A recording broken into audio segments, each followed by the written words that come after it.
In a world that is becoming increasingly uncertain, a silent trend is taking place, but its impact could shake the global financial system. Since 2022, central banks around the world have purchased more than 1,000 tons of gold, the highest figure in modern history. Its value is estimated to have exceeded $50 billion in just a single year.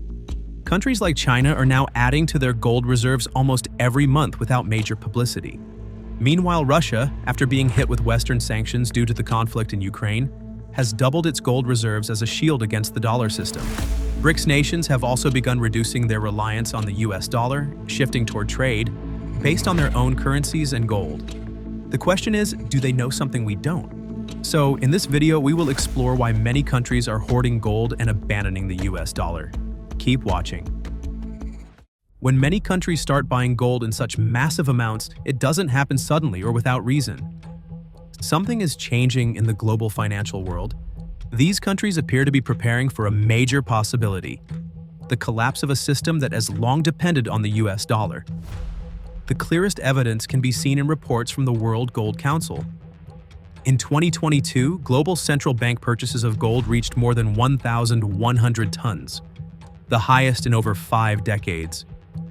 Throughout 2023 and 2024, these gold purchases continued to soar, as if the world is quietly racing to accumulate this precious metal in preparation for global uncertainty. Among the most active countries is China, with its central bank buying gold almost every month since November 2022, in an effort to consistently and continuously build reserves.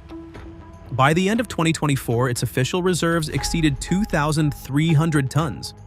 However, many analysts believe the actual figure may be higher since not all purchases are disclosed publicly.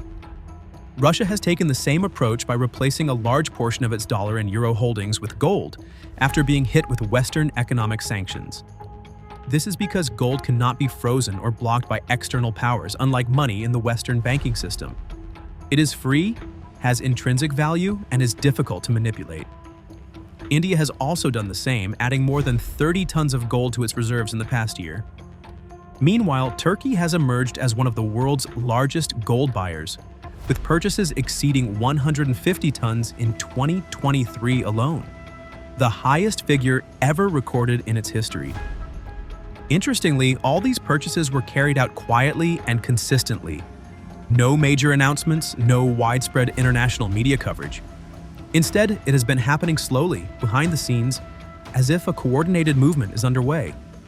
For these countries, gold serves as protection not only against inflation or currency depreciation, but also against the influence and pressure of great powers like the United States. Gold does not depend on the dollar system, so it is not controlled by any single nation. It can be stored, transferred, and used without external interference. What is happening now is a clear indication that countries around the world no longer place full trust in the US dollar. And when that trust begins to fade, they choose to return to something stronger and independent: gold. In fact, the US dollar was once considered the most stable and reliable currency in the world. Since World War II, nearly all international trade, including oil, gas, and raw materials, has been conducted in dollars. Most countries even kept their foreign reserves in dollars because it was considered safe. But that situation now seems to be changing. The main reason the dollar is increasingly being abandoned is because it is no longer seen as neutral. In recent years, the United States has used the dollar not only as an economic tool, but also as a political weapon. Countries like Russia, Iran, Venezuela, and Afghanistan have become victims when their accounts and assets in the global financial system were frozen through economic sanctions. Even though these sanctions were only imposed by the United States and its allies, the effects spread worldwide because major global transaction systems like SWIFT, the IMF, and the World Bank remain dominated by Washington's influence. Such actions send a clear message: if a country goes against US foreign policy, it can be blocked from accessing its own wealth. This has pushed other countries, even those not involved in conflicts, to reevaluate their dependence on the dollar. They are beginning to realize that national wealth is not truly under their own control if it relies entirely on a system that can be manipulated by foreign powers. Additionally, the issue of large-scale money printing by the United States has also weakened trust in the dollar. During the COVID-19 pandemic, the US government printed billions of dollars to support its domestic economy through aid and stimulus packages. According to Federal Reserve data, the amount of dollars in circulation rose sharply in a very short time. As a result, inflation in the US surged to its highest level in 40 years, undermining the dollar's real value globally. Other countries began to feel that they were bearing the consequences of US monetary policy. Their currencies weakened, import costs rose, and economic stability was threatened, even though they had not printed any dollars themselves. This raises a major question. Is it fair for the world to continue depending on a single currency controlled by just one nation? In this context, gold has reemerged as a more stable option. Unlike paper money, gold cannot be printed. Its value does not depend on confidence in a government, and it cannot be frozen by political sanctions. This makes gold a true form of protection, not only against global economic uncertainty, but also against an international financial system increasingly seen as biased towards certain powers.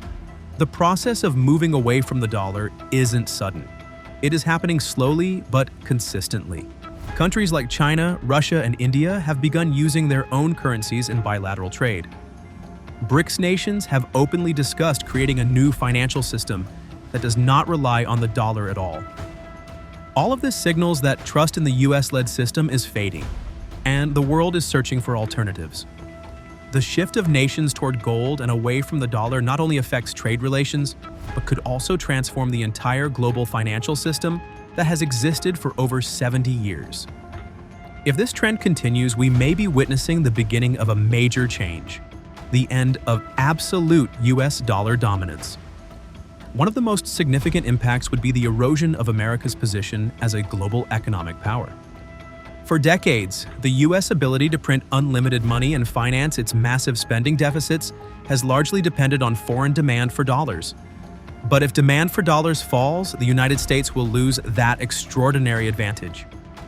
It may then have to face financial pressures like other countries, exposed to high interest rates, a weakening currency, and inflation that is harder to control. The impact on developing countries is also significant. Under the current system, most foreign debts, whether by governments or corporations, are denominated in dollars. When the dollar is strong, debt burdens rise. But if this system changes and other currencies like China's yuan or a gold-based system take over, developing countries may gain some relief. They would no longer be overly exposed to dollar fluctuations beyond their control. Even more interestingly, international groups like BRICS are now openly talking about building an alternative financial system not based on the dollar. At the 2023 BRICS Summit, Brazil's president proposed the creation of a new currency specifically for trade among BRICS members, while Russia and China continued signing trade agreements in their own currencies. This suggests that the world is moving toward a more diverse financial system, where no single power controls the entire global money flow. If this new system is based on gold, as some independent economists have discussed, then gold will no longer be just a reserve asset, but will once again become the backbone of the international financial system, just like before 1971. At that time, the dollar was pegged to gold under the Bretton Woods system, before it was abolished by President Nixon. Many analysts believe that decision opened the door to the economic imbalances we see today, where money can be printed without limit, debt keeps rising, and the real value of currencies becomes harder to define. Now the world may be returning to a more tangible system, where money is backed by physical assets, and gold becomes the foundation of trust once again. This change will not happen overnight, but as major nations take action, it is only a matter of time before the existing system collapses on its own. Silently, a race is underway. Which country will hold the most gold? Who will be the most prepared for a world without the dollar? And will the new system that emerges truly be fair, or simply shift power from the west to the east? One thing is certain: gold is no longer just a shiny metal in vaults. It has now become the true symbol of power in an increasingly uncertain world.